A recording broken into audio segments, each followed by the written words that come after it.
Supreme court benches के इख्तियारात का case मुकर्रर क्यों नहीं हुआ? सुप्रीम कोर्ट ने एडिशनल रजिस्ट्रार नजर अब्बास को तौहीन अदालत का शो कॉज नोटिस जारी कर दिया। कल जाती हैसियत में पेश होने का हुक्म। जस्टिस मंसूर अली शाह ने पूछा, जो मुकदमा मुकर्रर करने का हुक्म दिया था वो क्यों नहीं लगा? डिप्टी रजिस्ट्रार ने कहा, जजेस कमेटी ने फैसला किया था तरमीम से मुताल्लिक केस 27 जनवरी को आईनी बेंच में लगेगा।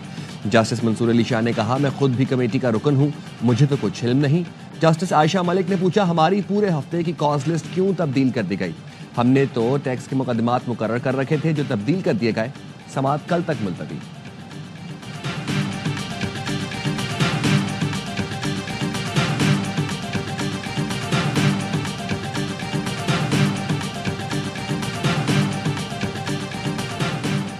इंतखाबी धांधली की तहकीकात के लिए बानी पीटीआई की दरखास्त पर आज समाअत होगी। जस्टिस अमीनुद्दीन की सरबराही में 6 रुकनी आईनी बेंच केस सुनेगा। सहाफी अरशद शरीफ कातिल केस की भी आज समाअत होगी।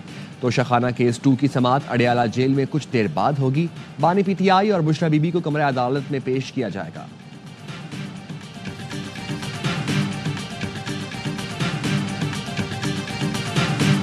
बानी पीटीआई बुशरा बीबी को गैर कानूनी सजा के बावजूद कानून पर यकीन रखते हैं। उन्हें अल्लाह के सिवा किसी का खौफ नहीं। वज़ीर आला खैबर पख्तूनख्वा अली अमीन गंडापुर की डीआई खान में गुफ्तगू। कहा, पीटीआई की जिद्दोजहद का मकसद आईन और कानून की हुक्मरानी है। इनके साथ जिद्दोजहद आखिरी सांस तक जारी रहेगी।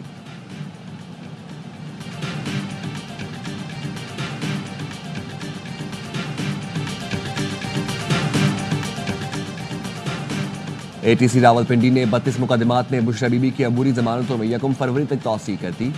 एटीसी इस्लामाबाद ने एहतजाज केस में असद कैसर की अबूरी जमानत में 14 फरवरी तक तौसीह कर दी।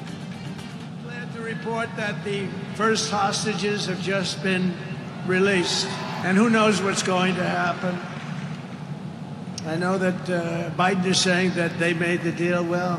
As of today, TikTok is back. I'll approve, but let the United States of America own 50% of TikTok. I'm approving on behalf of the United States. मेरे सदारत संभालने से पहले तब्दीलियां सामने आ रही हैं। हमने मशरिक़ वस्ता में तारीखी जंग बंदी मुआहिदा कराया।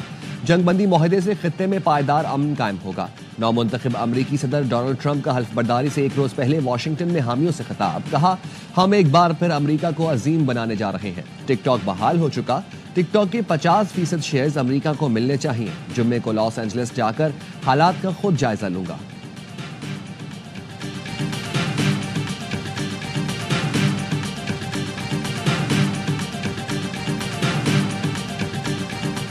पीटीआई वाले उन्होंने वहाँ बहुत ज्यादा लॉबिंग की भी है। का मतलब नहीं कि लॉबिंग कोई कर नहीं सकता, बेशक करें, लेकिन रियासत के खिलाफ ना करें। तो क्यों इतनी दिलचस्पी होगी पाकिस्तान में? होगी भी। आपको परेशान नहीं होना चाहिए। सवाल अगर उठता है, आपके सफीर, आपकी हुकूमत उसके जवाब बेशक दे सके। पीटीआई वालों ने अमेरिका में बहुत लॉबिंग की हुई है। लॉबिंग करें लेकिन रियासत के खिलाफ नहीं। अमेरिका को क्यों पाकिस्तान में इतनी दिलचस्पी होगी? रहनुमा पीपल्स पार्टी शरी रहमान कहती हैं, आफिया सद्दीकी के साथ नाइंसाफी भी हुई है। माफी का इख्तियार हर मुल्क में होता है।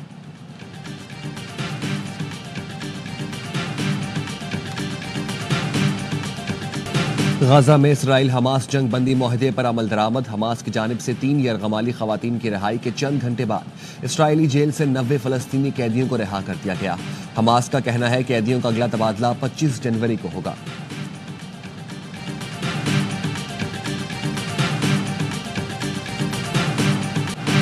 सीपैक का दूसरा मरहला मजीद चीनी कंपनियों और सरमायाकारों को राग़िब करेगा। हमारी तवज्जो मईशत को बरामदात पर मबनी तरक्की की तरफ मुंतकिल करने पर मरकूज है। वज़ीर ख़जाना मोहम्मद औरंगज़ेब का हांगकांग के टीवी को इंटरव्यू। कहा, पांडा बॉन्ड से चीनी कैपिटल मार्केट्स में शमूलियत का इरादा है। पाकिस्तान जून तक पांडा बॉन्ड जारी करेगा। चीनी सरमायाकारों से $200 मिलियन इकट्ठा करने की ख्वाहिशमंद है। हांगकांग के साथ मालियाती ताउन बढ़ाने के लिए पुरअज़म है। हांगकांग तिजारती और मालियाती मौक़े का जायजा लेने के लिए वफूद भेजे।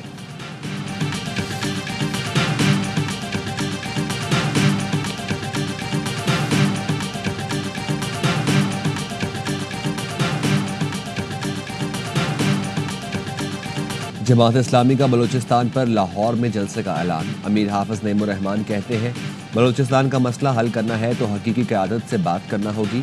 फोरम 47 के जरिए मुसल्लत किए गए लोग हकीकी क़यादत नहीं। कराची में तकरीब से खिताब करते हुए कहा, हुकूमत और इदारों को पॉलिसियाँ तब्दील करना पड़ेंगी। ताकत के जोर पर आप इज्जत नहीं करवा सकते। बलोचिस्तान गैस ऑयल की सरजमीन है, यहाँ की ज़मीन सोना उगलती है। बलोचिस्तान का मसला बातचीत से हल होगा। हम बलोचिस्तान का मुकदमा लाहौर, इस्लामाबाद और पेशावर में भी लड़ेंगे।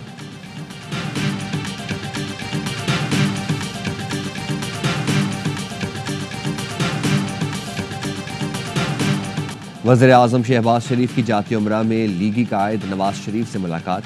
अहम सियासी और कौमी उमूर पर मुशावरत। वज़ीर आज़म ने नवाज शरीफ को मौजूदा सियासी और मुआशी सूरत हाल से आगाह किया। शहबाज शरीफ ने कहा, मुआशी बदहाली दूर करने के लिए हुकूमत की कोशिशों रंग लाई है। महंगाई के ग्राफ में खातिर खा कमी आई है। नवाज शरीफ का महंगाई में कमी और आवाम को रिलीफ के लिए हुकूमती इक़दामात पर इजहार इत्मीनान। मुलाकात में वज़ीर आला पंजाब मरियम नवाज भी मौजूद थी। ज़राए का कहना है, वज़ीर आज़म और नवाज शरीफ की मुलाकात में PTI के मुतालिबात पर भी गुफ्तगू हुई।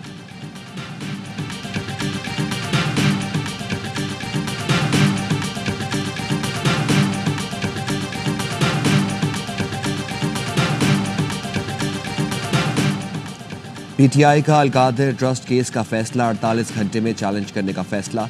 कानूनी टीम ने कोर कमेटी को ब्रीफिंग में बताया, फैसले में कानूनी सुकून मौजूद है। फैसला सुनाने वाले जज से मुतालिक सुप्रीम कोर्ट के फैसले को रिकॉर्ड का हिस्सा बनाने पर गौर। कोर कमेटी को मुज़ाकरात पर भी एतमाद में लिया गया। उमर अयूब ने कहा, तमाम तर हथकंडों के बावजूद हम मुज़ाकरात के लिए संजीदा हैं। हुकूमती मुतालबे पर अपने मुतालबात तहरीरी तौर पर भी दिए। आलिया हमजा ने अदालती फैसले के बाद एहतजाज न करने पर क़यादत को तनकीद का निशाना बनाया।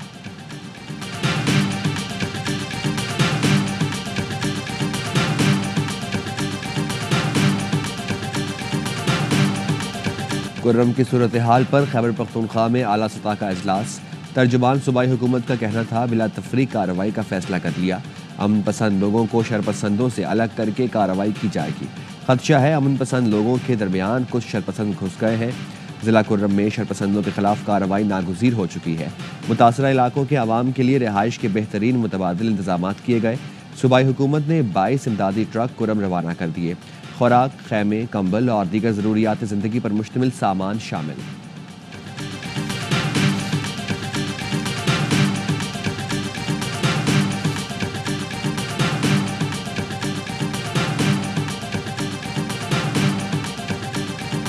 कराची के मुख्तलिफ इलाकों में फायरिंग के वाक़यात, 2 अफराद जाँ बहक, खातून समेत 4 अफराद जख्मी। साइट एरिया हारूनाबाद में घर में फायरिंग, 2 भाई जाँ बहक, 2 भाई शदीद जख्मी। मुसल्लह अफराद ने घर में घुसकर फायरिंग की। अहले खाना का पुलिस को बयान। शाह लतीफ़ टाउन में मुबैना पुलिस मुकाबला, फायरिंग की जद में आकर कामरान नामी शहरी जख्मी। शारा फैसल पुलिस लाइन के करीब नामालूम समत से आने वाली गोली खातून को लगी, जख्मी हालत में अस्पताल मुंतकिल। गवादर इंटरनेशनल एयरपोर्ट के इफ्तिताह की तैयारियां मुकम्मल। वज़ीर हवाबाजी ख्वाजा आसिफ आज गवादर इंटरनेशनल एयरपोर्ट का इफ्तिताह करेंगे। गवादर के लिए पहली परवाज़ कराची से रवाना होगी। PK 503 को गवादर के नए एयरपोर्ट पर उतरने पर वाटर सैल्यूट दिया जाएगा। और बलोचिस्तान के मुख्तलिफ इलाकों में बारिश और बर्फबारी के बाद मौसम शदीद सर्द। कोयटा, मस्तोंग, ज़ियारत, चमन, पेशीन समेत दीगर इलाकों में आज भी तेज़ हवाओं के साथ बारिश और बर्फबारी की पेशगोई। कराची में सर्दी की लहर जारी, दर्जा हरारत 11 डिग्री सेंटीग्रेड रिकॉर्ड। पंजाब के मैदानी इलाकों में शदीद धुंध, मोटरवे कई सेक्शंस के ट्रैफिक के लिए बंद कर दी गई।